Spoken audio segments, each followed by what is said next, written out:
Finally দেশের বাজারে চলে এসেছে টেকনো ক্যামন 30 এবং ক্যামন 30 প্রিমিয়ার এবং সেই সঙ্গে কিন্তু যাত্রা শুরু হলো নতুন এক টেকনো। তারা এখন প্রিমিয়াম সেগমেন্টে কিন্তু প্রবেশ করা শুরু করেছে। সবার আগে দাম নিয়ে একটু আলাপ করতে চাই। অলরেডি সবাই আপনারা জেনে গিয়েছেন এটা দাম, তারপর আরো একবার বলি, প্রিমিয়ার 5G যে ফোনটা দেখতে পাচ্ছেন টেকনো ক্যামন 30 এটা দাম হচ্ছে 70,000 টাকার মতো আর কি। আর ক্যামন 30 দাম হচ্ছে 25,000 টাকা 8256 এবং 12256 ভেরিয়েন্টের দাম হচ্ছে 30,000 টাকা। নর্মালি টেকনোর কাছ থেকে আমরা এন্ট্রি লেভেলের ফোন বা মিড রেঞ্জের ফোনগুলো বেশি দেখতে অভ্যস্ত, বাট ধীরে ধীরে তারা এই প্রিমিয়াম সেগমেন্টে যাচ্ছে, এটা ডেফিনেটলি আমাদের জন্য বেশ ভালো একটা ব্যাপার। এনিওয়ে এই ফোনগুলো দেখে কোনোভাবে মনে হচ্ছে না যে এটা টেকনোর ফোন, কারণ এর যে ডিজাইন সিগনেচার, এর যে প্রিমিয়ামনেস আমার কাছে কিন্তু অস্থির লাগছে। চলেন আর একটু ডিটেইলে জেনে আসি। এবং প্রথমে এটার ডিজাইন নিয়ে আলাপ করতে আমার ইচ্ছা করছে, কারণ ভাই এটা ইউনিক একটা ডিজাইন। যদিও এই ক্যামেরা হাউজিংটা এরকম আমরা এর আগে বেশ কিছু ফোনে দেখেছি, বাট ওভারঅল এর যে একটা ফ্ল্যাগশিপ ফিল এটা কিন্তু টেকনোর ফোনে খুব একটা দেখা যায় না। ক্যামেরা বাম্পের ডান দিকে এখানে স্পেশাল একটা শেপ আছে যেটা কিন্তু এই ফোনটাকে একেবারে ডিফারেন্ট একটা লুক দিয়েছে। সেই সঙ্গে টেকনোর ফোনে ব্যবহার করা হয়েছে মেটাল ফ্রেম। সবকিছু মিলিয়ে এই ফোনটাতে একদম ঝাক্কাস কোয়ালিটির প্রিমিয়াম ফিল আপনি পাবেন। তারা কিন্তু কোনো কিছু তো কমতি রাখে নাই এখানে, এক্সেপ্ট 3.5 মিলিমিটার হেডফোন জ্যাক। এই জিনিসটা আমি এখানে মিস করেছি। তবে তারা কিন্তু ডেডিকেটেড লাউড স্পিকার গ্রিল দিয়েছে স্টেরিও স্পিকারের জন্য।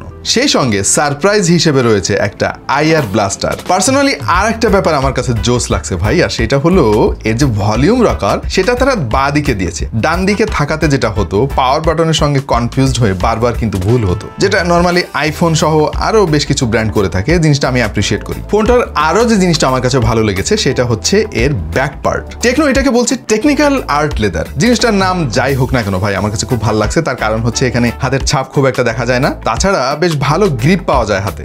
সে সাথে এই ফোনটা কিন্তু যথেষ্ট ডিউরেবল মনে হয়েছে আমার কাছে। স্পেশাল ফিচার হিসেবে এই ফোনে পেয়ে যাবেন ব্রিদিং লাইট, যেটা বেশ কিছু এআই ফিচার, ইনকামিং কল এবং চার্জিং এর সময় আপনি দেখতে পাবেন। তবে আমি আসলে অনেক মিস করেছি নোটিফিকেশনে এই বাতিটা না জ্বলা ব্যাপারটা। আসলে এটা দিলে একদম জোস একটা ব্যাপার হয়। সো ওভারঅল এই ফোনটার ডিজাইন নিয়ে ভাই কোনো কথা হবে না, একদম সেরা ডিজাইন। অন্তত টেকনোর সবগুলো ফোনের সঙ্গে যদি আপনি কম্পেয়ার করেন তাহলে এটা অনেক অনেক এগিয়ে থাকবে।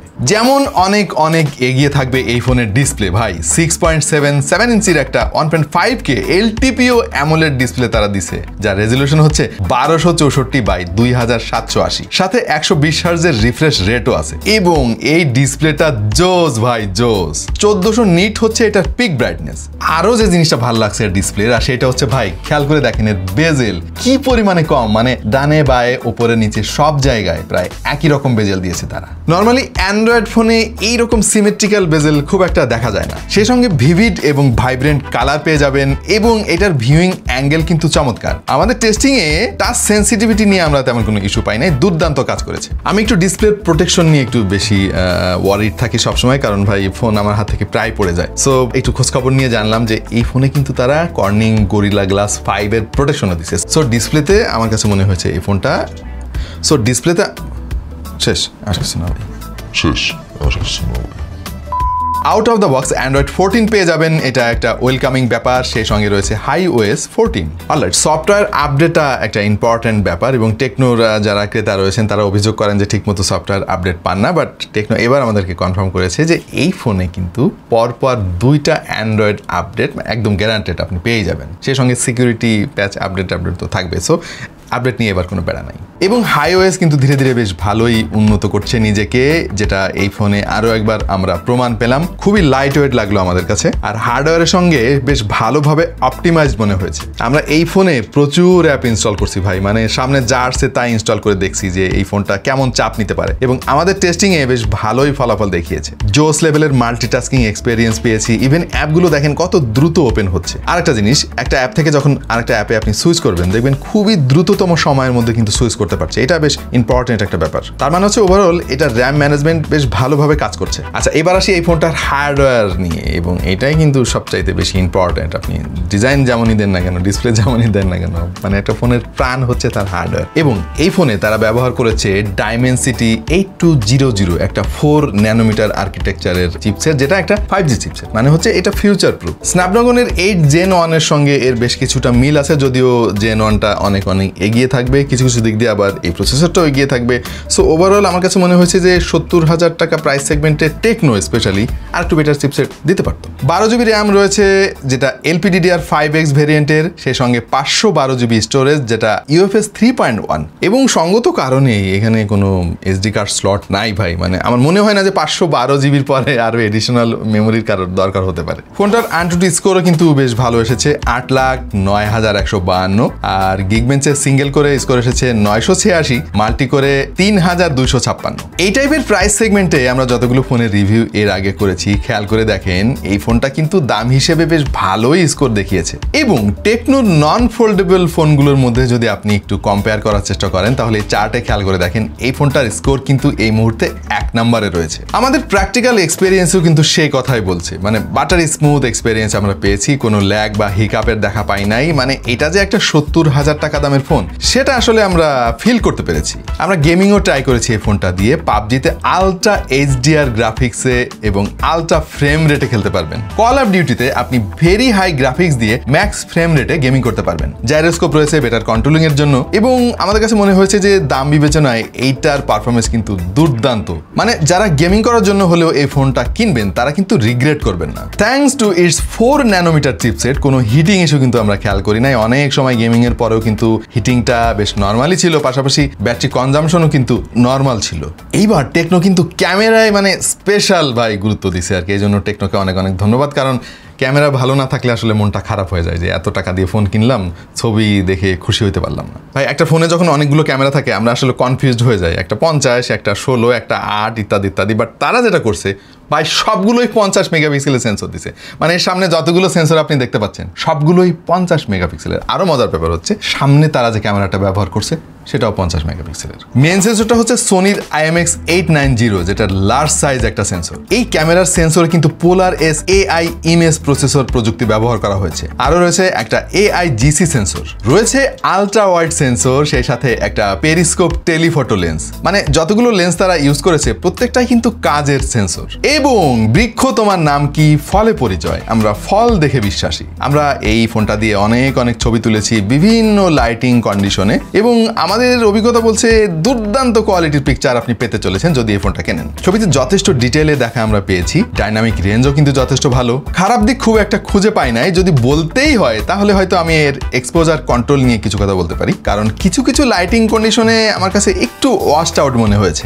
সেলফি ফটোগ্রাফিতেও কিন্তু এই ফোনটা তার কারিশমা দেখিয়েছে। এর 50 মেগাপিক্সেল সেন্সর কিন্তু দুর্দান্ত ছবি দিবে আপনাকে, অন্তত আমাদের টেস্ট তো সেটাই বলছে। পাশাপাশি সামনে পেছনে দুইটা ক্যামেরাতেই কিন্তু পোর্ট্রেট ফটোগ্রাফিতে বেশ ভালোই ফলাফল পেয়েছি আমরা, যদিও কিছু কিছু লাইটিং কন্ডিশনে বা কিছু কিছু কমপ্লিকেটেড ব্যাকগ্রাউন্ডে খুব একটা সুবিধা করতে পারে না, সেটা সব ফোনেরই প্রায় একই অবস্থা হয়। 4K শুট করা যাবে সর্বোচ্চ 60 FPS এ, আর এতে OIS রয়েছে, এর ফলে দারুণ স্টাবিলাইজেশন পাবেন। অবশ্য 1080p রেজুলেশনে আপনি 60 ফ্রেম পার সেকেন্ডে ভিডিও করতে পারবেন, এবং এটার স্টাবিলিটি যথেষ্ট ভালো মনে হয়েছে আমার কাছে যদি আলট্রা স্টেডি মোডটা আপনি অন করে দেন। 5000 mAh এর ব্যাটারি, এটা তো ভাই এখন ফিক্স হয়ে গেছে, মানে বাড়েও না কমেও না, সব ফোনে 5000 mAh, ঠিক আছে মানলাম। 70 ওয়াটের ফাস্ট চার্জিং সাপোর্ট তারা দিয়েছে, মানে 45 মিনিটের মধ্যে ফুল চার্জ করা যাবে বলে টেকনো দাবি করছে। এবং ব্যাকআপের কথা যদি বলি, মোটামুটি একদিন আপনি পার করতে পারবেন, আর যদি নর্মাল ইউজার হন আরো বেশি ব্যাকআপ পাবেন এর কাছ থেকে। সো এইটা নিয়ে তেমন কোনো ইস্যু নাই। এবং এর যে আন্ডার ডিসপ্লে ফিঙ্গারপ্রিন্ট সেন্সর, এটা কিন্তু বেশ ভালো কাজ করেছে, যথেষ্ট ফাস্ট আর অ্যাকুরেট, এবং এর পজিশন কিন্তু একদম পারফেক্ট একটা জায়গায় দেখতে পেয়েছি আমি।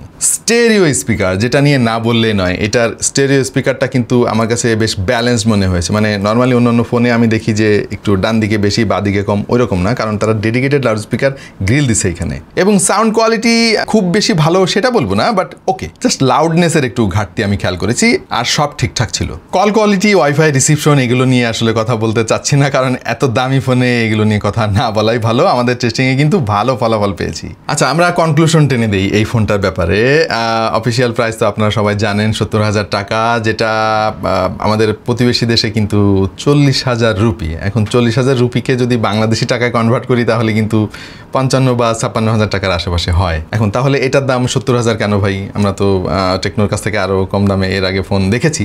সো বেসিক্যালি আমার মতামত হচ্ছে এই ফোনটার দাম আসলে যদি কোনোভাবে 60,000 টাকায় ভাই ফিক্স করা যাইতো এবং এর আর একটা ভেরিয়েন্ট আনা যেত, ধরেন 8GB র্যামের সঙ্গে 256GB মেমোরি ভেরিয়েন্ট, যেটার দাম যদি 50 বা 52,000 আশেপাশে রাখা যেত, ভাই সবাই এই ফোনটাই কিন্তু সিরিয়াসলি, অন্য কোনো ফোন কিনতোই না মোটামুটি যাদের অ্যাফোর্ড করার ক্ষমতা রয়েছে। তবে দাম বেশি হওয়ার পেছনে অন্যতম কারণ হচ্ছে এই ফোনটা কিন্তু বাংলাদেশে ম্যানুফ্যাকচার্ড বা অ্যাসেম্বল করা হয় না, এটা ইম্পোর্ট করতে হয়েছে। এর ফলে ওই যে প্রায় 70% ট্যাক্সের একটা ব্যাপার রয়েছে, এই কারণে কিন্তু দাম এটা বেশি মনে হচ্ছে আপাত দৃষ্টিতে। কিন্তু আপনি যদি অফিসিয়াল মার্কেটে একটু তাকান, স্পেশালি আপনি যদি এই 70,000 বা এর আশেপাশে প্রাইস সেগমেন্টের ফোনের দিকে তাকান, তাহলে কিন্তু এই ফোনটা খুব একটা পিছিয়েও নাই। এখন যারা একটু বেশি দামি ফোন কেনেন তারা তো আসলে টেকনো তাদের ফার্স্ট চয়েসে রাখেন না, এটাও একটা সত্যি। বাট ধীরে ধীরে টেকনো কিন্তু সেই যে ধারণা সেটা পাল্টে দিতে শুরু করেছে। সো আমার মনে হয় এটা দুর্দান্ত একটা শুরু, সামনে আরও বড় বড় চমক আমরা টেকনোর কাছ থেকে দেখতে পাবো। Alright, techno Camon 30 premier 5G phone নিয়ে কথা বলতে বলতে ভাই এর যে ছোট ভাই ক্যামন 30 এইটা নিয়ে কথা বলতেই তো ভুলে গেছি আমি। এই ফোনটা কিন্তু দুর্দান্ত একটা ডিল নিয়ে মার্কেটে হাজির হয়েছে। 25,000 টাকায় যে সমস্ত ফিচার তারা দিয়েছে ভাই অলমোস্ট এই প্রিমিয়ার 5G'র মতোই। হ্যাঁ, কিছু কিছু জায়গায় তারা একটু স্যাক্রিফাইস করেছে, যেমন বিল কোয়ালিটিতে স্যাক্রিফাইস করেছে। তারা এখানে প্লাস্টিক ফ্রেম ব্যবহার করেছে, প্রসেসর রয়েছে G99, যেটা যথেষ্ট ভালো একটা প্রসেসর। মজার ব্যাপার হচ্ছে এই মুহূর্তে 25,000 টাকা প্রাইস সেগমেন্টের যতগুলো ফোন মার্কেটে রয়েছে অফিসিয়াল, তার মধ্যে কিন্তু সবচাইতে বেশি স্কোর করেছে AnTuTu এই ফোনটা। এবং এই চার্টে খেয়াল করে দেখেন টেকনো সমস্ত ফোনের একটা তুলনামূলক চিত্র আপনি দেখতে পাবেন, এবং এই ফোনটা কিন্তু বেশ ভালো একটা অবস্থানে রয়েছে। আমি জানি টেকনো ক্যামন 30 প্রিমিয়ারের দিকে সবার হয়তো নজর থাকবে, কারণ ফ্ল্যাগশিপ ফোন এবং অনেক অনেক ফিচার আছে। বাট কোনো একটা বিশেষ কারণে আমার কাছে মনে হয়েছে যে টেকনো ক্যামন 30 কিন্তু খুব একটা পিছিয়ে নেই। 25,000 টাকা দাম বলে হয়তো একে কেউ কেউ অবহেলা করতে পারেন, বাট ভাই আমি এটার ক্যামেরা কোয়ালিটি দেখে ফিদা হয়ে গেছি। মানে আমি গ্যারান্টি দিয়ে বলতে পারি যে 25,000 টাকা প্রাইস রেঞ্জে মার্কেটে যতগুলো ফোন আছে এই মুহূর্তে, তার মধ্যে সবচাইতে ভালো কোয়ালিটির ছবি আপনাকে দিবে টেকনো ক্যামন 30। সো আপনার যদি প্রায়োরিটি হয় ছবি তোলা, তাহলে আমার মনে হয় টেকনো ক্যামন 30 কিন্তু বেস্ট একটা চয়েস হতে পারে আপনার জন্য। টেকনো ক্যামন 30 প্রিমিয়ার নিয়ে ছবি নিয়ে আমরা যা যা বলেছি একটু আগে, অবিকল একই কথা বলতে হচ্ছে টেকনো ক্যামন 30 ক্ষেত্রেও। জাস্ট একটা জায়গায় একটু মিস করেছি, সেটা হচ্ছে যে ভাই এখানে কোনো আলট্রা ওয়াইড সেন্সর নাই। এই জিনিসটা দিলে একেবারে টেকনো ক্যামন 30 প্রিমিয়ারের মতো হয়ে যেত এর ক্যামেরা কোয়ালিটি। আর G99 এর একটা দুর্বলতা আছে, 4K রেকর্ড করতে পারে না। সো এই একটা জায়গায় হয়তো আপনাকে একটু কম্প্রোমাইজ করতে হবে। আদার দ্যান দ্যাট এটা কিন্তু জোস একটা ফোন ভাই ছবি তোলার জন্য। বিশেষ করে এর ক্যামেরার লো লাইট আউটপুট দেখে আমি তো টাসকি খেয়ে গিয়েছি ভাই। যে ছবিগুলো আপনারা দেখতে পাচ্ছেন সবই কিন্তু মাগরিবের নামাজের পরে তোলা। এত কম আলোতে এত চমৎকার ছবি দেখে আসলে আমরা নিজেরাই বিস্মিত হয়ে গিয়েছি। By the way, Tecno Camon 30 কিনলে কিন্তু আপনি ফ্রি প্রিমিয়াম টি শার্ট পেয়ে যাবেন, সাথে রয়েছে একটা স্মার্ট মাগ, সঙ্গে আপনার ভাগ্য যদি ভালো হয় তাহলে একটা কিনলে আরেকটা ফ্রি পেয়ে যেতে পারেন, সে সাথে পেতে পারেন একটা স্মার্ট ওয়াচ অথবা TWS। ছোট ভাই ক্যামন 30-তে কিন্তু অনেক অনেক ফিচার রয়েছে, যেটা বড় ভাই ক্যামন 30 প্রিমিয়ারের মতোই। যেমন এখানেও কিন্তু 70 ওয়াট ফাস্ট চার্জিং সাপোর্ট রয়েছে 5000 mAh এর ব্যাটারির সাথে, এবং এইটার ডিসপ্লে কিন্তু ভাই সিমেট্রিক্যাল। এখানেও অ্যামোলেড প্যানেল তারা ব্যবহার করেছে, ইন ডিসপ্লে ফিঙ্গারপ্রিন্ট সেন্সরও রয়েছে। সো আপনাদের মধ্যে যাদের বাজেট একটু টাইট তারা কিন্তু এই ফোনটা কিনতে পারেন, এবং আমার কাছে মনে হয় যে এই বাজেটে এই ফোনটা এই মুহূর্তে বেশ ভালো একটা ডিল। সো আজকে ভিডিওটা বেশি লম্বা করবো না। আমার কাছে মনে হয়েছে যে টেকনোর আসলে এই দুটো ফোনের মাধ্যমে বাংলাদেশে তাদের যাত্রা নতুনভাবে শুরু হয়েছে। তারা প্রিমিয়ার সেগমেন্টে প্রবেশ করা শুরু করেছে, এবং আশা করছি সামনে আরো বড় বড় চমক আমরা টেকনোর কাছ থেকে পাবো। তো প্রিয় দর্শক, আপনাদের পছন্দের ফোন কোনটা এই দুটার মধ্যে অবশ্যই কমেন্টে জানান, এবং বিশেষ করে টেকনো ক্যামন 30 প্রিমিয়ার এই ফোনের কোথায় কোথায় ল্যাকিংস আছে বলে আপনার কাছে মনে হয়, বা এটার দাম আসলে কত হওয়া উচিত ছিল আপনার দৃষ্টিতে, একটু কমেন্টে আমাদেরকে জানান, আমরা একটু জানতে চাই, বুঝতে চাই। আপাতত এই পর্যন্তই, দেখা হয়ে যাবে অন্য কোনো ভিডিওতে ভিন্ন কোনো বিষয় নিয়ে। সেই পর্যন্ত সবাই ভালো থাকুন, সুস্থ থাকুন, আর দেখতে থাকুন টেক টু দ্য পয়েন্ট।